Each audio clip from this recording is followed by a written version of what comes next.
Hello दोस्तों, आशा करते हैं आप सब मंगल में होंगे।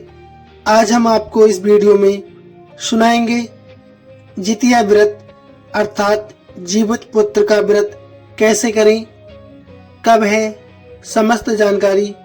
तो आपसे अनुरोध है वीडियो को पूरा ही देखिएगा, साथ ही लाइक शेयर अवश्य कीजिए।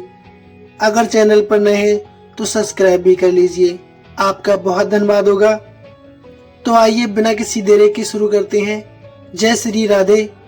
सबसे कठिन व्रतों में महापर्व छठ ही माना जाता है। उसके पश्चात जितिया व्रत ही सबसे पहले आता है। ये व्रत एक बहुत कठिन व्रत माना जाता है।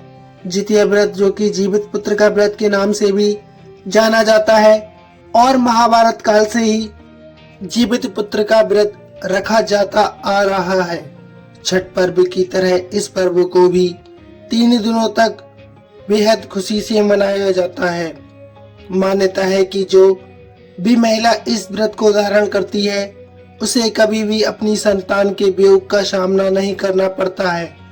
साल 2025 में जीवित पुत्र का व्रत कब है, सप्तमी कब है, अष्टमी कब है और नवमी कब है, यानी कि निर्जला व्रत किस दिन रखा जाएगा, नहाए खाए के नियमों का पालन किस दिन होगा और व्रत पारण का शुभ मुहूर्त क्या रहेगा, आइए जानते हैं इस बारे में। आपसे अनुरोध है वीडियो को पूरा ही देखिए। हिंदू पंचांग के अनुसार इस बार जितिया व्रत यानी जीवित पुत्र का व्रत 14 सितंबर दिन रविवार को रखा जाएगा। अब जानते हैं पूजा और व्रत के 3 पवित्र दिन कौन कौन से हैं। तो 13 सितंबर यानी कि आज शनिवार को सप्तमी तिथि रहेगी और इस दिन नहाए खाए किया जाएगा, और इस बार सप्तमी तिथि के दिन भद्रा भी लग रही है। अष्टमी तिथि 14 सितंबर रविवार को रहेगी, जिस दिन जीवित पुत्र का व्रत रखा जाएगा, और इस दिन व्रती को निर्जला व्रत रखना होता है। नवमी तिथि रहेगी 15 सितंबर दिन सोमवार को, जिस दिन व्रत का पारण किया जाएगा। सप्तमी तिथि 13 सितंबर शनिवार को सुबह 7:24 पर शुरू होकर 14 सितंबर रविवार को सुबह 5:04 पर समाप्त होगी। इस दिन सूर्योदय होगा सुबह 6:16 पर और सूर्यास्त शाम 6:28 पर। भद्रा सुबह 7:23 से लगकर शाम 6:11 तक रहेगी, और भद्रा का वास इस बार स्वर्गलोक में रहेगा। अगर भद्रा का वास मृत्यु लोक में होता है तभी ये पूजा पाठ के लिए शुभ मानी जाती है। इस दौरान आप पूजा पाठ कर सकते हैं। अष्टमी तिथि शुरू होगी सुबह 5:05 से, वहीं इसका समापन होगा 15 सितंबर सोमवार को सुबह 3:06 पर, और 14 सितंबर रविवार को यानी जितिया व्रत के दिन सूर्योदय होगा सुबह 6:17 पर। सूर्यास्त होगा शाम को 6:27 पर। इस दिन शाम को प्रदोष काल के समय मुख्य पूजा की जाती है, और प्रदोष काल का समय रहेगा शाम 5:42 से 7:12 तक। इस दिन व्रती महिलाएं सामूहिक रूप से भी पूजन करती हैं। नदी तालाब के किनारे पूजन किया जाता है। कुछ महिलाएं अपने घर के आंगन में ही जितिया व्रत की पूजा करती हैं। व्रत पारण मुहूर्त रहेगा 15 सितंबर सोमवार को सुबह 6:06 से लेकर 7:25 के बीच। व्रत पारण से पहले सूर्य देवता की पूजा करके सूर्य देवता को अर्घ्य देना होता है, और इस दिन राहु काल सुबह 7:30 से 9 बजे तक रहने वाला है।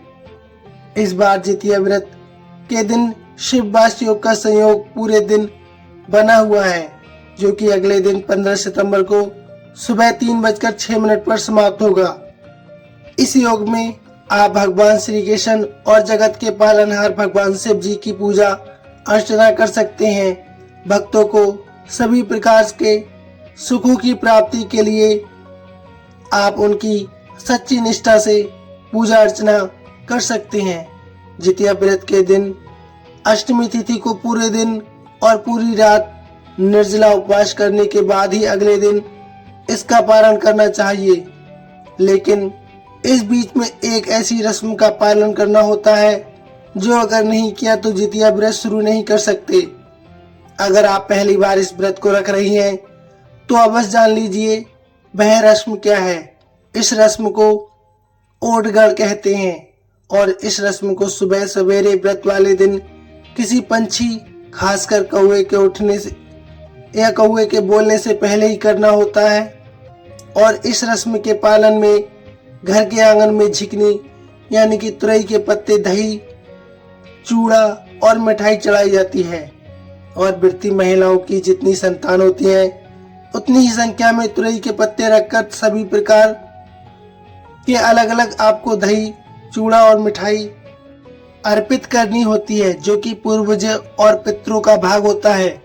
जल से अर्घ्य देकर तुरई के पत्तों पर चढ़े प्रसाद को बेटे बेटियों को खिला दिया जाता है। मान्यता है इससे पूर्वज और पितरों का आशीर्वाद संतान पर बना रहता है और वह स्वस्थ और दीर्घायु होने का आशीर्वाद पुत्रों को प्रदान करते हैं। जितिया का व्रत वैसे तो पुत्रों के लिए किया जाता है, लेकिन वर्तमान समय में बेटा और बेटी को एक समान माना जाता है। इसलिए जिनकी संतान बेटियां हैं वे माताएं भी इस व्रत को रख सकती हैं। वहीं ऐसी महिलाएं जिन्हें संतान सुख नहीं प्राप्त हो रहा हो वे भी जीवित पुत्र का व्रत करके भगवान से संतान सुख का आशीर्वाद प्राप्त कर सकती हैं। इस व्रत को बहुत सारे नियम और विधि विधान के साथ ही किया जाता है और इस व्रत को घर में पहले सासू माँ रखती हैं। उसके बाद यदि सासू माँ रखने में असमर्थ हो तो फिर बहू के द्वारा इस व्रत को रखकर परंपरा को आगे बढ़ाया जाता है और इस व्रत को बीच में नहीं छोड़ा जाता है। हर साल इस व्रत को रखने की परंपरा होती है। जितिया व्रत से एक दिन पहले महिलाएं स्नान करके सात्विक भोजन करती हैं, जिसे नहाए खाए कहा जाता है और इस दिन में केवल एक बार ही सात्विक भोजन किया जाता है। सूर्यास्त के बाद इस व्रत में सप्तमी तिथि को भोजन नहीं किया जाता है। अष्टमी को पूरा दिन व्रत रखने के बाद निर्जला व्रत, दसवीं तिथि को सुबह सवेरे सूर्य देवता की पूजा करके सूर्य देवता को अर्घ्य देने के बाद व्रत खोला जाता है और जितिया व्रत का पालन करते हुए उस समय मारवा की रोटी, नोनी का साग या भात खाकर व्रत खोला जाता है। तो भक्तों, ये थी जितिया व्रत की पूरी जानकारी। आपको कैसी लगी प्लीज अवश्य बताइए, साथ ही कमेंट में अवश्य लिखिए। हर हर महादेव, ओम नमः शिवाय। आप सभी का मंगलमय हो। धन्यवाद।